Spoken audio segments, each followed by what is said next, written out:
Way back at the beginning of time, as most scholars believe, the book of Job likely could be one of the very first books of the Bible time-wise.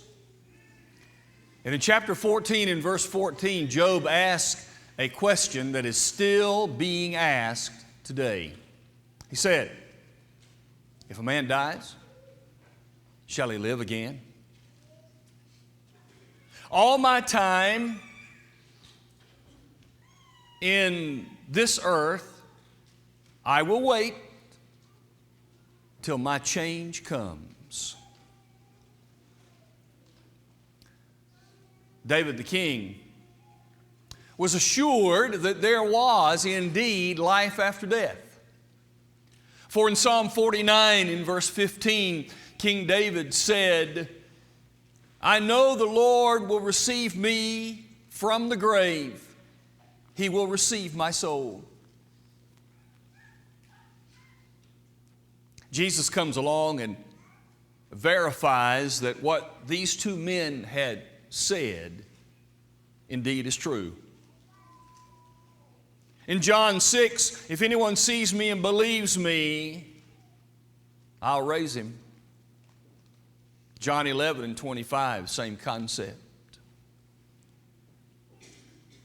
Paul in Acts 24, standing before Felix, said, "I believe in the resurrection of the dead, both of the just and of the unjust."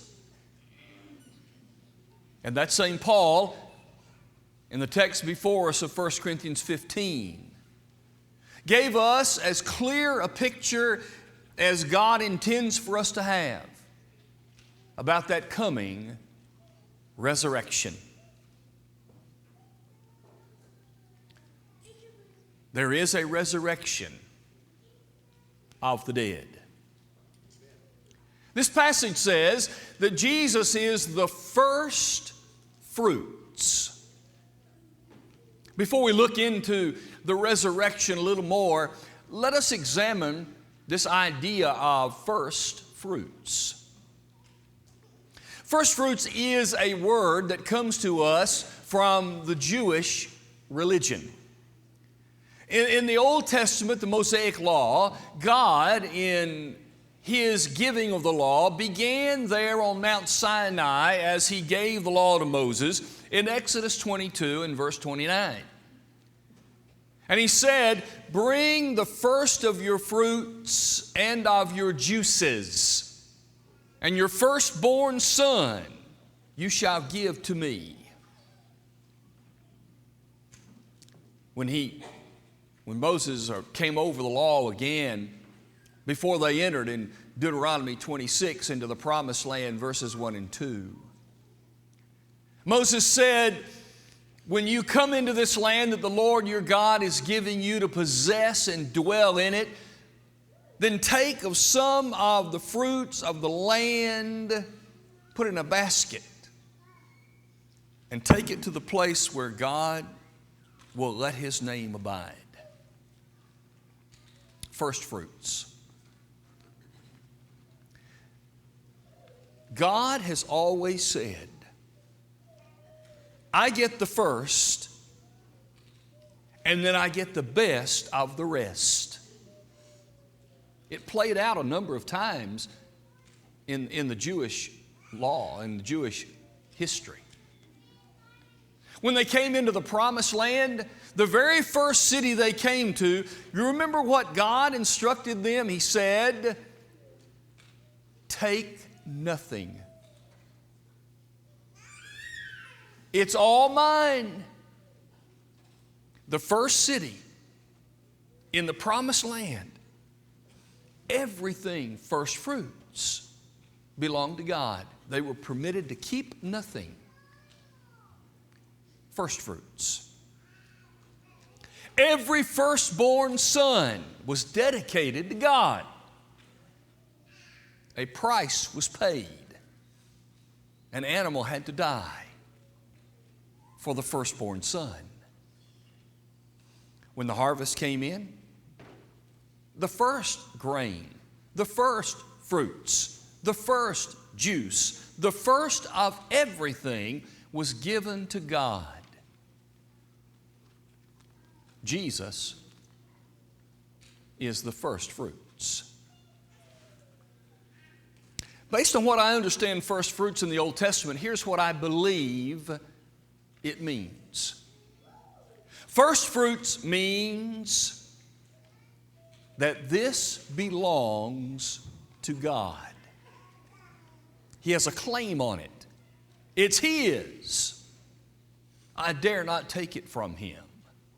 But number two, first fruits symbolizes that there is more fruit coming.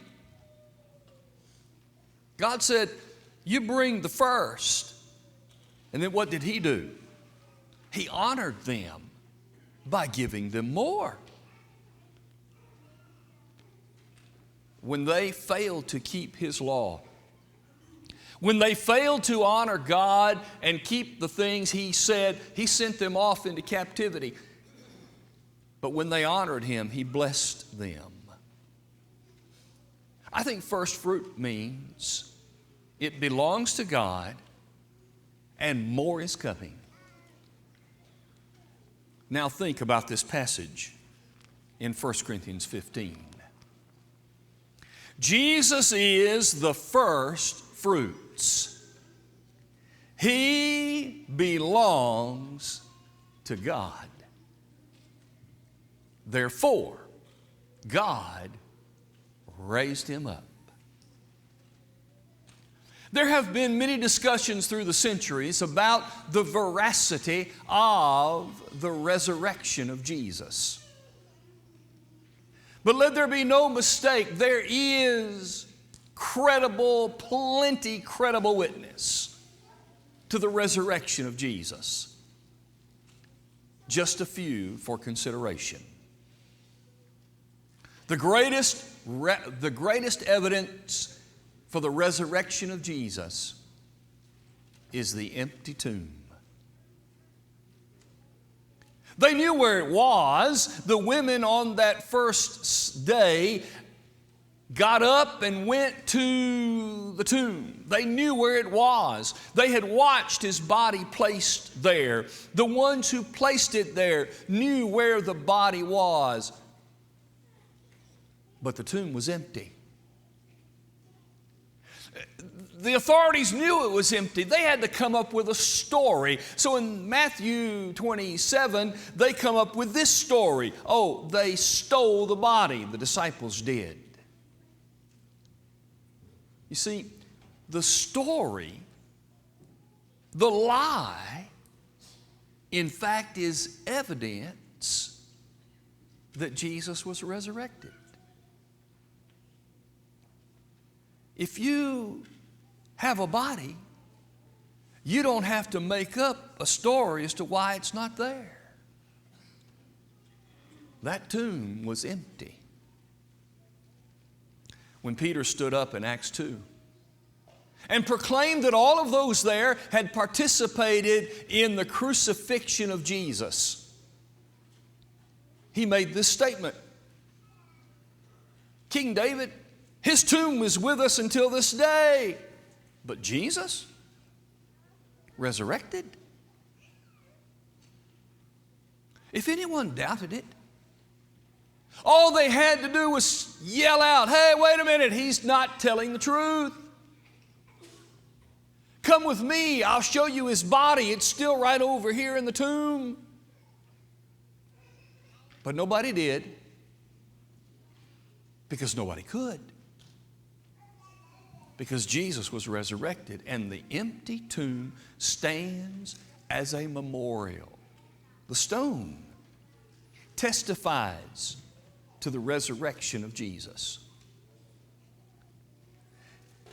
This 2-ton piece of rock had been rolled in front of the opening to the tomb. The most popular way of doing it was to create an incline Once that stone was rolled into place, to get it out, you'd have to roll it up an incline to move it.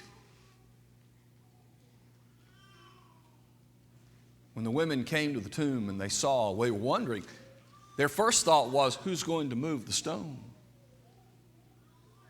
The text says, and they saw it, moved away. The wording indicates not that the stone was merely rolled to the top of the incline, but rather that it was thrown over there. But why would somebody move a stone that had been emblazoned by the authority of the Roman government under penalty of death if you break this seal? That stone is testimony that Jesus has been raised. Furthermore, the eyewitnesses were still alive when Paul wrote 1 Corinthians 15.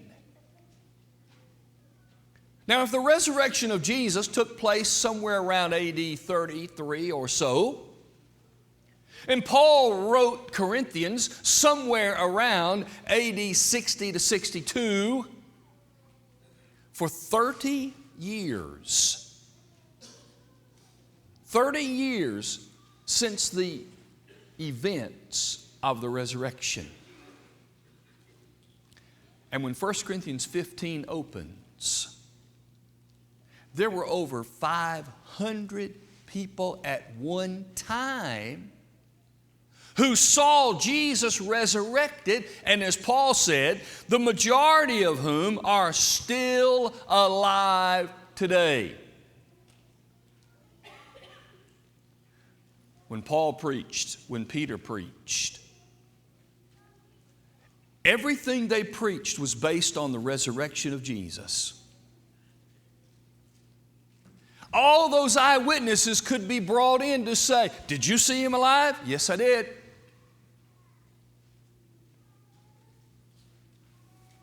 They testify that Jesus was resurrected. But secondly, Jesus was resurrected in a way that no other person has ever been resurrected. I tried to find out. I typed in a search on the internet, Messiahs. And you get a list of a number of people who claimed to be the Messiah from God through the centuries.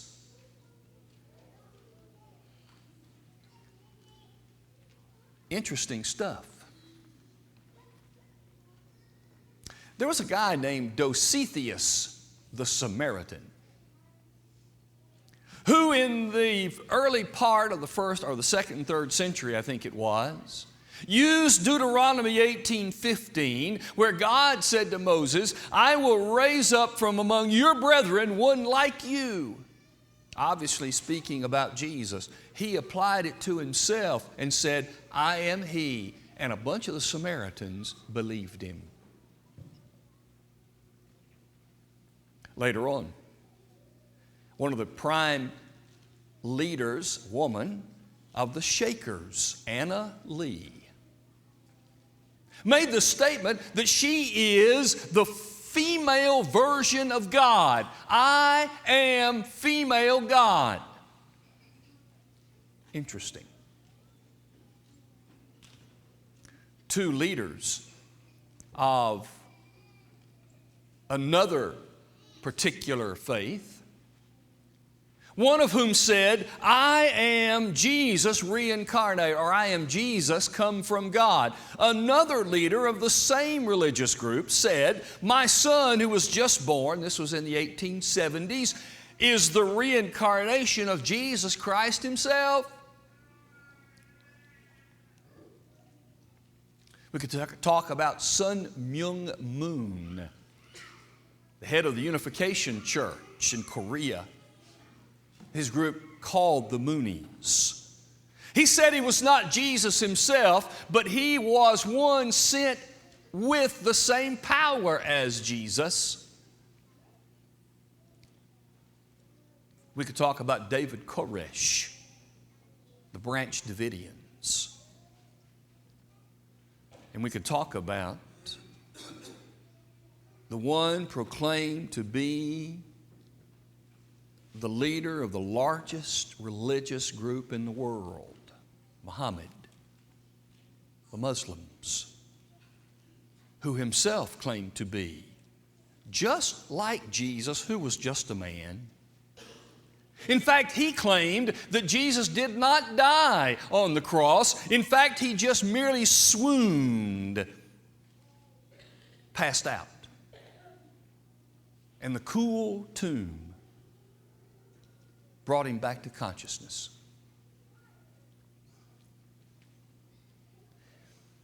You know what? There's one thing all of those messiahs have in common. Their graves are not empty.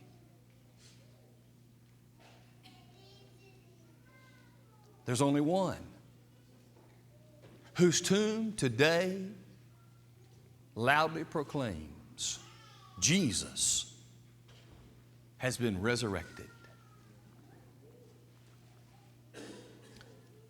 This passage, after saying that he has been resurrected, verses 20 to 22, now says, Jesus is the firstfruits, remember, belongs to God, more to come. We, in our resurrection, are the more to come. Notice the text. Verse 23. This has been ordered. This means it has been established. It's been set up. It's not going to change. The order has been placed. There will be more to come. Jesus the firstfruits. Then all of us. The order is that resurrection will precede the end of time. Before time ends, we will be resurrected ourselves as Jesus was resurrected. And finally, this text says, verse 24, 23 and 4, the resurrection is the death of death. Once we have been raised and delivered up to the Father, it will always be that way. The resurrection from the dead is the end of death. We are the more to come from Jesus, who was the firstfruits. Therefore, we should be like Paul in Philippians 3, verse 10, who said, that I might know Him and the power of His resurrection. The question comes, why was Jesus resurrected? What is the power of the resurrection of Jesus? Number one, according to Romans 1, verse 4, the power of the resurrection is that He was declared to be the Son of God by the Spirit of holiness through the resurrection. Jesus declared, forever pronounced in front of everyone throughout time, He is the Son of God because He has been resurrected. Number two, What is the power of the resurrection? The power of the resurrection, according to our passage, 1 Corinthians 15, is that we will be raised also. And that question that was on the mind of Job, if a man dies, will he live again?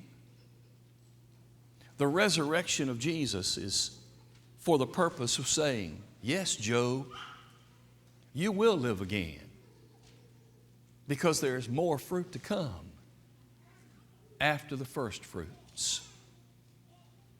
What's the power of the resurrection? That there's a judgment day coming.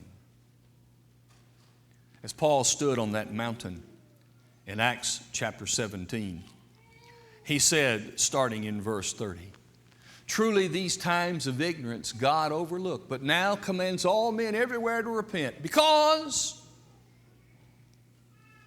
He has appointed a day in which He will judge the world in righteousness by that man whom He has ordained. And notice, He has given assurance of this by raising Him from the dead.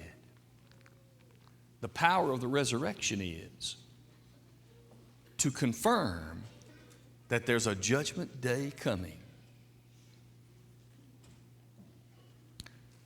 The power of the resurrection is that baptism is a fitting symbol that will last until He returns. Romans chapter 6 and verse 5. If we have been resurrected or have died with Him, we also shall be resurrected together.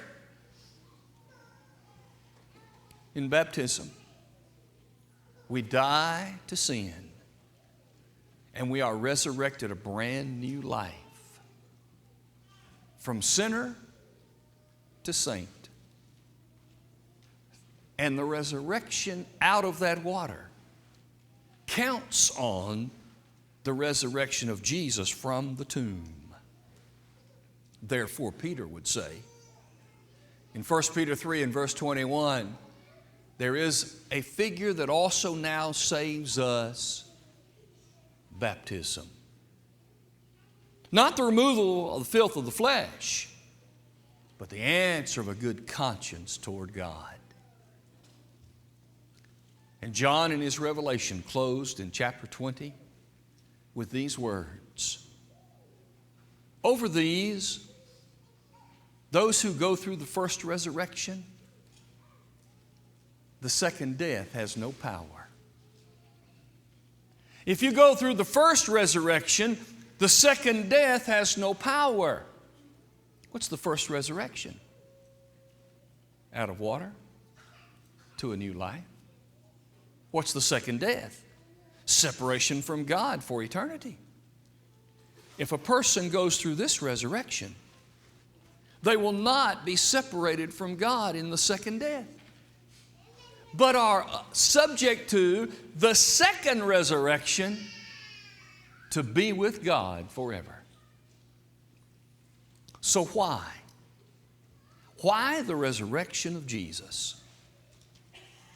Because in doing so, He proved He's the Son of God. Because in doing so, He tells us and gives us assurance that we too will come back from the grave. Because in doing so, in resurrecting Jesus, He forever lets it be known there's a judgment day coming. And through the power of the resurrection of Jesus, He lets us understand why baptism is such a fitting way for us to be born into the family of God, resurrected to a new life as Jesus was from the grave. Jesus, the first fruits, He belonged to God. God brought Him out. There's more to come, and you and I are that more to come. Let us every day be grateful for the resurrection of Jesus And let us understand that no other Messiah can claim what he did, because they are still in the tomb. Jesus lives. Today, if you're not one of his children, then you need to be. You don't need to leave here not in a relationship with Jesus. Today, if we can help you to complete that journey by helping you be baptized into Christ, or maybe you want to talk about it, maybe you want to understand more about it, or maybe as a Christian you want to come home, whatever you need, the resurrection of Jesus stands as a memorial that says you still have a chance. Don't miss it. Let us stand and sing together.